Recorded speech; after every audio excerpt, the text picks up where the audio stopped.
now that we anticipate a possible third round of voting for Jim Jordan tonight or not, what you're telling clients, because everything I'm reading from you is market negative.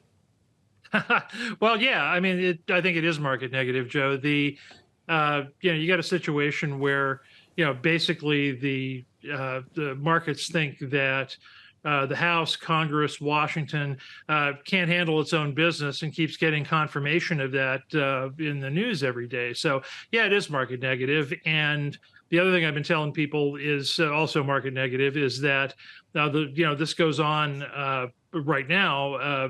We've got an 80% likelihood of a shutdown. The scenario where that shutdown percentage goes down is one in which, paradoxically, this no speaker situation goes on for a while. And what Republicans realize is, we absolutely have to extend existing funding for a period, a months long period of time. That'll provide a little bit of stability and would, relatively speaking, be a small markets positive. But it's not a good situation.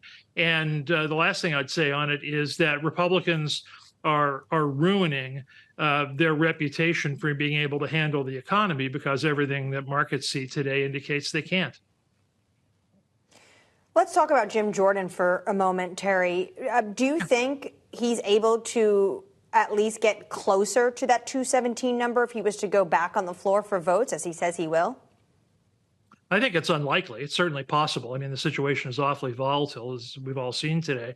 But one of the reasons why, Jordan came, short twice. He was a little shorter the second time than the first.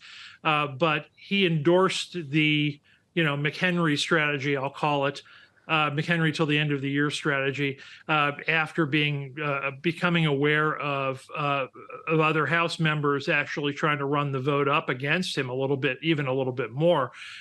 So, I think he starts out. I think the presumption here is that he's not going to make it.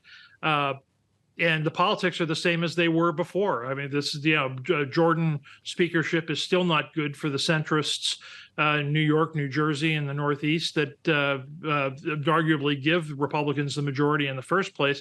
They have no reason to back down or think the politics are different today. So, I'd say I'd say things are against him tonight. Well, so if that's the case, he doesn't get three and he's not going to reach a fourth round, Terry. We're back to the drawing board and this idea that, well, there is no one in the Republican conference who can get 217, which brings us back to this idea of Patrick McHenry being empowered to do more. A lot of people think they're experts on this. You actually are, because you helped to write the rules. What do you think of this idea that Kevin McCarthy has floated? I believe it was Brendan Buck had an op-ed in the New York Times saying he actually already has the power. Just go ahead and bring a bill to the floor. These are unprecedented times. Could he do it? Yeah, absolutely. Let me say one thing about McHenry and then address that. McHenry is one of the few people, I've named a couple others. I think Rules Chairman Cole, Congressman Graves might be two others. But McHenry is one of the few that's trusted by all sides and, actually has a track record of being able to bring these folks together, as he did on the budget negotiations this spring. So, the House Republicans are not ready to sort of pull the McHenry lever. That's not to say they won't, though. And I still think there's likely to be a compromise speaker here.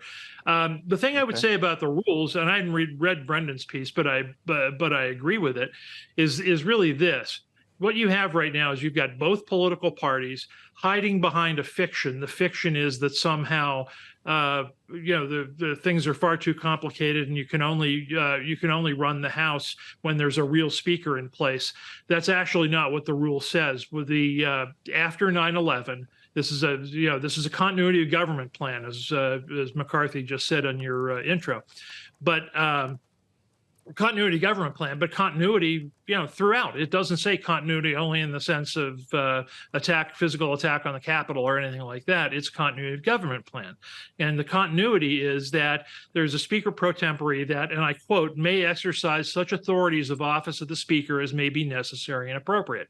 So, McHenry could actually run the House right now.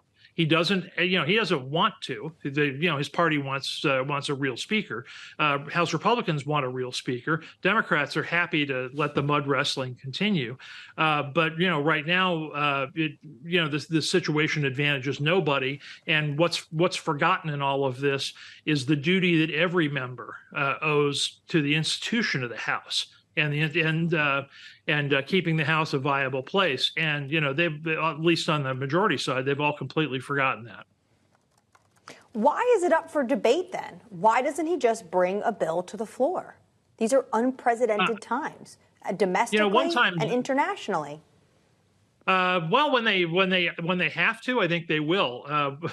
One of the many things I wrote today, and unfortunately I wrote a lot, is that, you can talk about this, empowering the speaker argument all you want, but the moment a real crisis happens, Israel needs something instantly.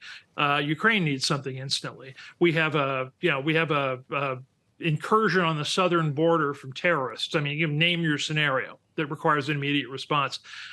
This whole empowering the speaker business will get dropped so fast it'll make your head spin. Wow. They'll do their jobs then. Look, you're talking about very real possibilities here, Terry. It's just a matter of how urgent the cause is what you're saying. Then everyone gets religion on the rules that you helped to write. Exactly.